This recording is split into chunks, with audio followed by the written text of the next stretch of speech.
Bastia, le 10 juin dernier. C'est un matin douloureux pour Violette et Lucien, celui de l'ouverture du procès du meurtrier présumé de leur fille, Julie. Allez, maintenant ça commence, hein? Ouais. Hein? J'entends? Julie a été assassinée par son ex-compagnon. Elle avait 34 ans. Je l'ai récupéré, son collier. Ouais. J'ai mis son collier et son pantalon. Très éprouvés, les parents de la victime sont désormais portés par une seule idée. La vérité vraie. C'est tout ce que j'attends, qu'on apprenne la vraie vérité, c'est tout le reste. Toute la presse locale et nationale est venue couvrir ce drame, qui déjà à l'époque des faits en mars 2019 avait soulevé le cœur de l'opinion publique.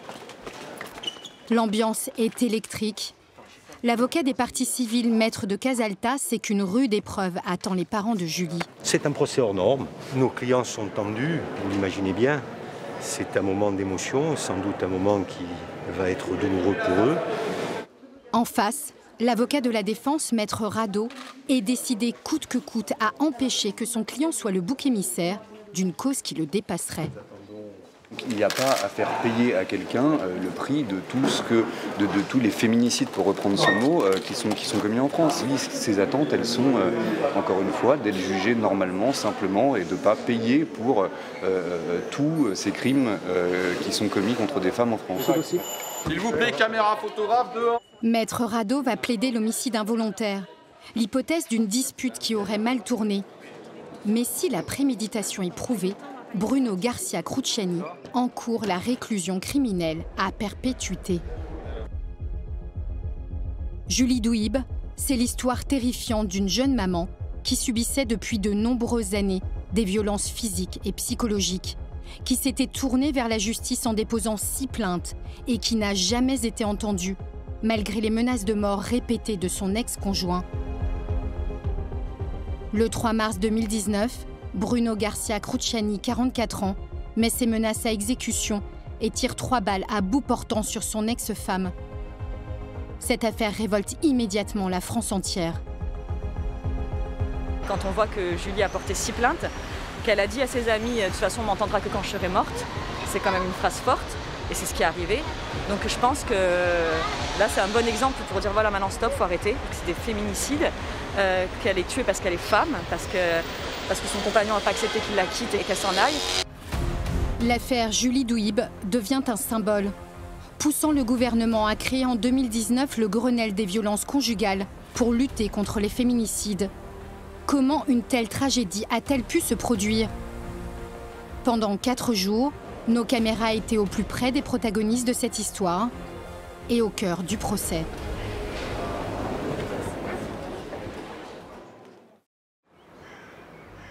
Il existe un témoin direct de ce drame. Elle vit à l'île Rousse, une ville de Haute-Corse.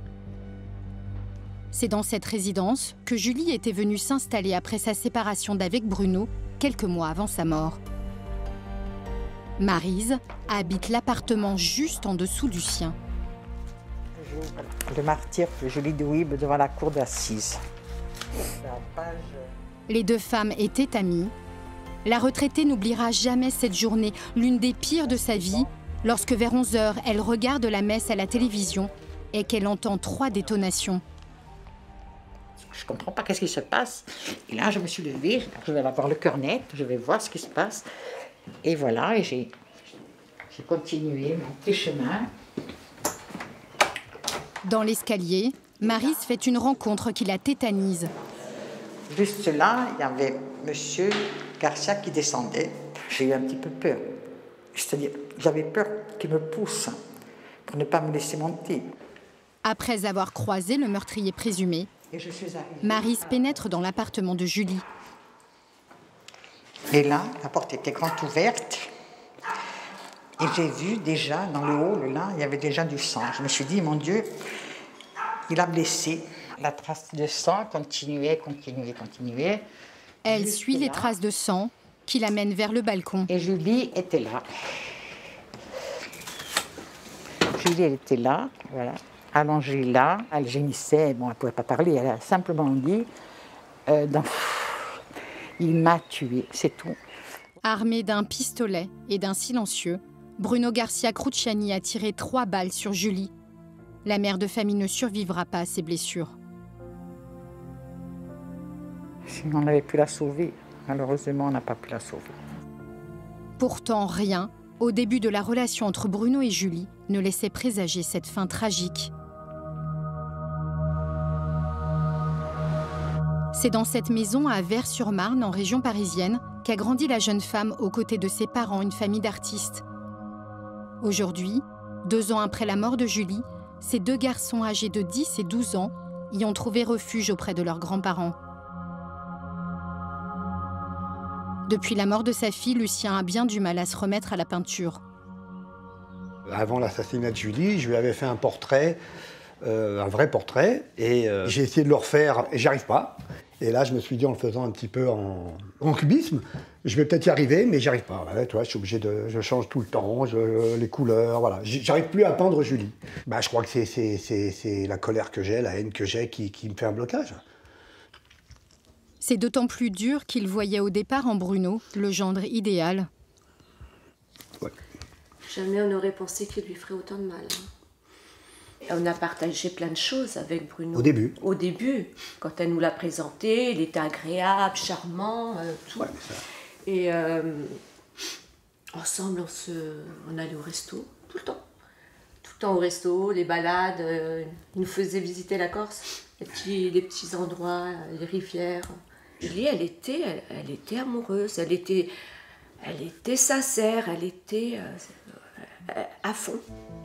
Après la naissance de son premier enfant, Julie décide de se remettre au travail, d'être indépendante financièrement en fabriquant des bijoux. Bruno ne le supporte pas et les violences commencent. C'est seulement en septembre 2018, après 12 ans de vie commune, que la jeune maman sort de son silence. À bout, elle avoue à ses parents que son compagnon lui inflige depuis des années des coups et des humiliations. Elle fait même lire à sa mère la plainte qu'elle a déposée contre lui en 2017. Sur la plainte que j'ai lue, elle a dit les coups dans la salle de bain, quand il a claqué sur le lavabo. Et c'est là que j'ai découvert, en lisant, les violences physiques qu'il lui faisait. Palais de justice de Bastia. Après un premier jour consacré au rappel des faits, le deuxième jour de procès est un véritable choc pour tout le monde. Maryse, la voisine de Julie qui a découvert le corps de son amie, prend conscience qu'elle aurait pu faire quelque chose. Elle m'avait répété plusieurs fois que Bruno Garcia lui avait dit qu'il devait la tuer. Et moi, je ne croyais pas. Je lui disais toujours, mais non, il ne va pas tuer la mère de ses enfants. Il vous fait peur. Et voilà. Je ne pensais pas qu'il devait passer à l'acte. Violette, la mère de Julie, elle aussi est secouée. Elle a été confrontée pour la première fois au meurtrier présumé de sa fille. Ça a commencé difficilement. Et au fil du temps, quand on est rentré dans certains détails, j'ai tremblé, j'étais énervée, j'ai pleuré. Forcément, on entend des choses, on savait des choses, mais on entend plus de choses qui font mal, quoi. C'est une merde, hein. C'est tout. C'est rien. C'est un monstre, hein, c'est tout. Voilà, c'est un assassin, c'est un monstre. Il a pris ma fille. Leur avocat les avait mis en garde sur les éléments insoutenables qu'ils risquaient d'entendre. Et c'est exactement ce qui va se produire le lendemain.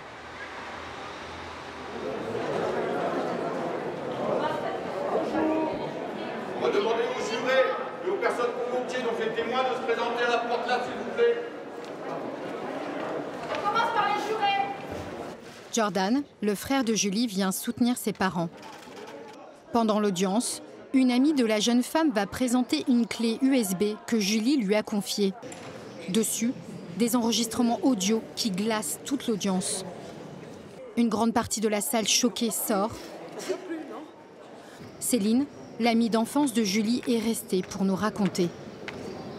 Elle avait créé une clé USB où elle a enregistré des audios des disputes de elle et son conjoint où il l'humilie, c'est beaucoup des insultes et de l'humiliation, où on entend les enfants aussi, elle enregistre les enfants.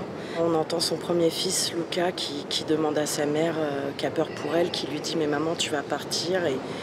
Et Julie qui explique que je ne vais jamais t'abandonner, Lucas, je serai toujours là. Et entendre les audios des enfants, c'est ce qui pour moi est le plus dur. À l'écoute des enregistrements, la famille de l'accusé, elle aussi, a été choquée. Surtout les deux sœurs, qui ignoraient tout de la personnalité violente de leur frère. Ils ne répondront à aucune question. Vous voulez pas nous donner le point de vue de l'accusé? D'après les experts, Bruno Garcia Cruciani est paranoïaque et se sent persécuté.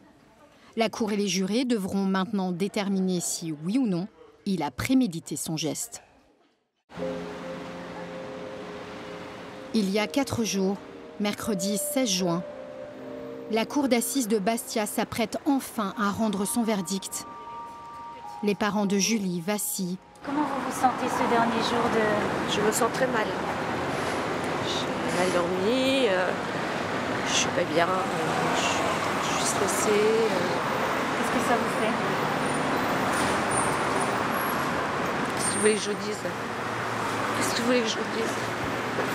Force et courage à la famille, justice pour Julie. Je vais retrouver mon fils.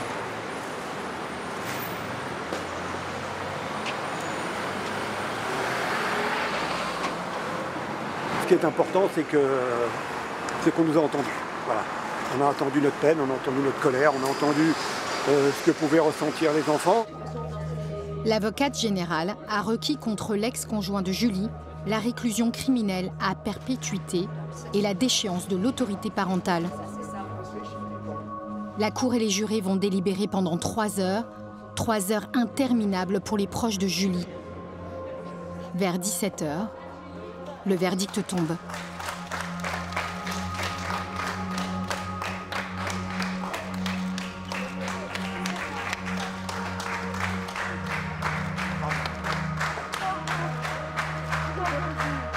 Bruno Garcia Cruciani a été condamné à la réclusion criminelle à perpétuité, assorti d'une peine de sûreté de 22 ans. Il a été déchu de ses droits parentaux sur ses 2 jeunes garçons. La justice a enfin pris la hauteur de ce qu'il lui a fait. On va pouvoir vivre, on va pouvoir dire aux enfants qu'on va pouvoir se reconstruire et puis qu'ils vont pouvoir, eux, un petit peu mettre ce qui s'est passé derrière eux et avancer sans se poser de problème. Qu'est-ce qui se passera demain, qu'est-ce qu'il n'y aura pas demain. Mais voilà, on a fait confiance à la justice et la justice nous l'a rendu, voilà. Ce verdict est inédit en France. C'est la première fois qu'un auteur de féminicide est condamné aussi lourdement. Et c'est le bisou pour Julie. Voilà. Surtout pour elle. Il y a quelques heures, l'accusé a décidé de faire appel de sa condamnation.